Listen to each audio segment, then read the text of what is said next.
Saudara, Ramadan ini menjadi Ramadan yang berbeda dari tahun-tahun sebelumnya. Di tengah pandemi, sejumlah ibadah tak bisa dilakukan seperti biasa. Kita akan kupas bagaimana agar kita bisa tetap khusyuk beribadah memaksimalkan Ramadan di tengah pandemi bersama dengan Imam Besar Masjid Istiqlal. Sudah ada Kiai Haji Nasaruddin Umar yang sudah tersambung melalui sambungan Skype. Assalamualaikum Pak Nasar.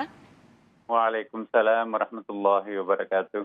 Iya, Pak Nasar, kita tahu kan Ramadan tahun ini kemudian berbeda dengan tahun-tahun sebelumnya karena memang ada pandemi COVID-19, Pak Nasar. Lalu bagaimana kemudian kita sebagai umat Islam memaknai Ramadan kali ini yang berbeda sekali, Pak Nasar?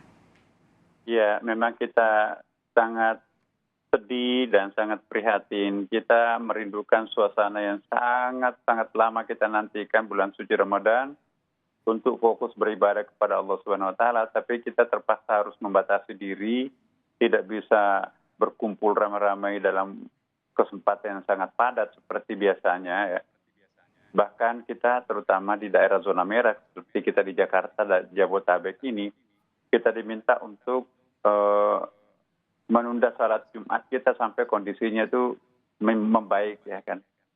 Nah, saya ingin mengingatkan kepada seluruh warga muslim terutama bahwa tidak perlu merasa rendah dan tidak perlu merasa rugi dan juga tidak perlu merasa berkecil hati karena kita tidak bisa menunaikan ibadah Jumat seperti sekarang ini di masjid. Kita juga tidak bisa menunaikan salat jamaah tarwih, i'tikaf, memakmurkan masjid. Percayalah semuanya ini ada hikmahnya dan ini ketentuan Allah juga, Pak. Saya perlu ingatkan juga bahwa pergi sholat tarwih ke masjid itu adalah sunat. Tapi mempertahankan, memelihara kesehatan diri dan keluarga itu wajib. Jangan sampai nanti kita mengejar yang sunat, tapi kita meninggalkan yang wajib. Beragama yang benar ialah mengedepankan yang wajib, mengemudiankan yang sunat. Nah, kita tahu persis bahwa bulan suci Ramadan ini bulan untuk mengumpul pahala sebanyak mungkin, tapi terpaksa kita harus membatasi diri hanya di rumah. Tapi saya ingin menghimbau kepada kita semuanya ya bahwa tidak perlu mengurangi kualitas dan kuantitas ubudiyah Ramadannya meskipun kita di rumah. Sebab Allah Maha tahu juga.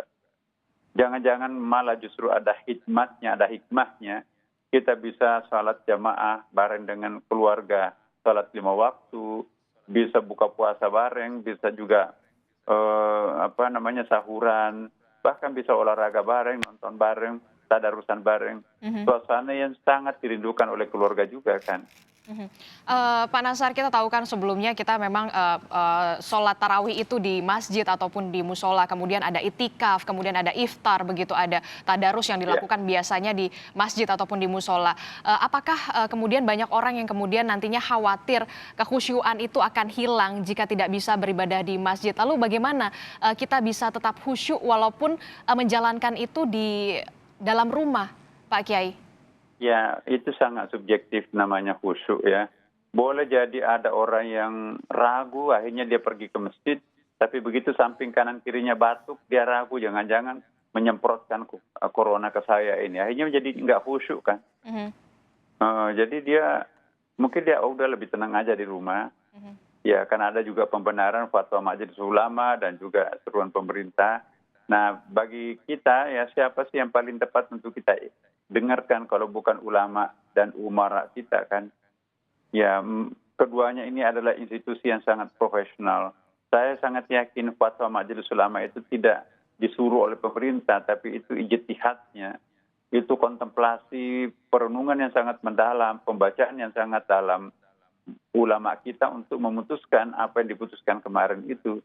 Bahwa sholat Jumat itu untuk sementara ini kita ganti sholat zuhur di rumah sampai kondisinya lebih memungkinkan kita untuk sholat Jumat di masjid. Nah, sama juga dengan ibadah yang lain, tidak perlu mengurangi. Jadi masjid itu yang tidak boleh hanya untuk berkumpul ramai-ramai, tapi untuk memperdengarkan suara azan sebagai pertanda masuknya waktu, membangunkan orang untuk sahur seperti sebelum-sebelumnya, itu tetap juga difungsikan.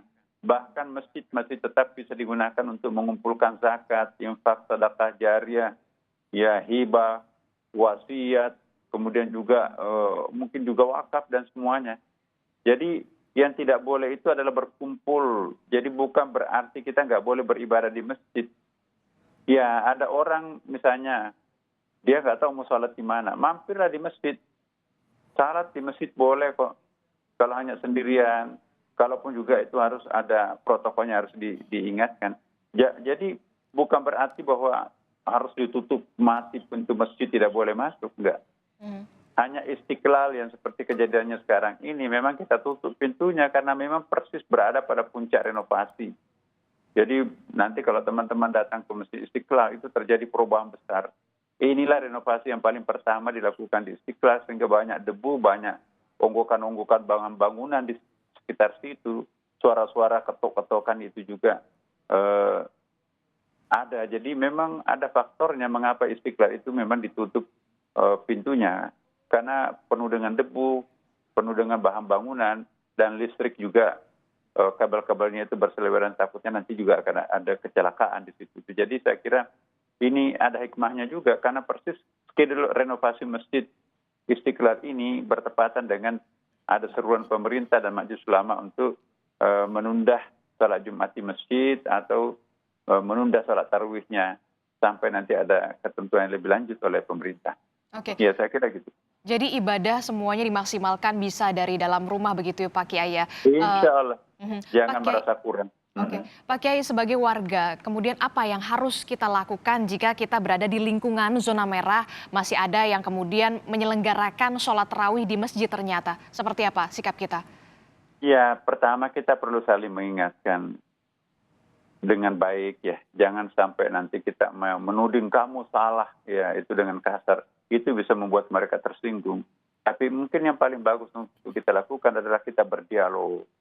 Nanti kan juga akan mengeluarkan dalil-dalilnya begitu kan. Kita juga bisa berdiskusi. Memang beribadah di masjid itu bagus, tapi kan ada ayatnya juga. Wala tulqu biyadikum ila tahluka, jangan menceburkan diri kalian ke dalam kebinasaan. Kita sudah tahu bahwa berkumpul dengan padat di suatu tempat itu peluang untuk menularkan virus itu sangat berpotensi. Nah kalau kita di rumah insya Allah bisa kita aman ya. Nah setelah kita berdialog seperti itu mungkin juga dalil agamanya juga. Nabi juga pernah mengatakan seperti itu. Ini kan hujan deras ini tidak usah datang ke masjid.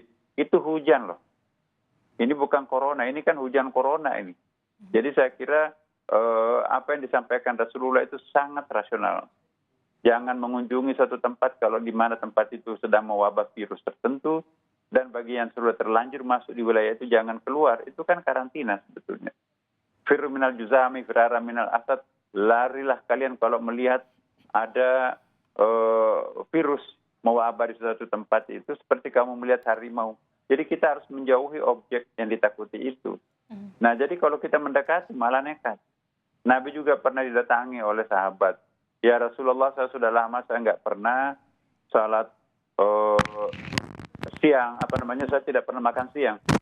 Kenapa? Saya puasa terus-menerus. Hei, saya Nabi, saya Rasul, tapi saya memberikan hak badan saya juga untuk sesekali makan siang.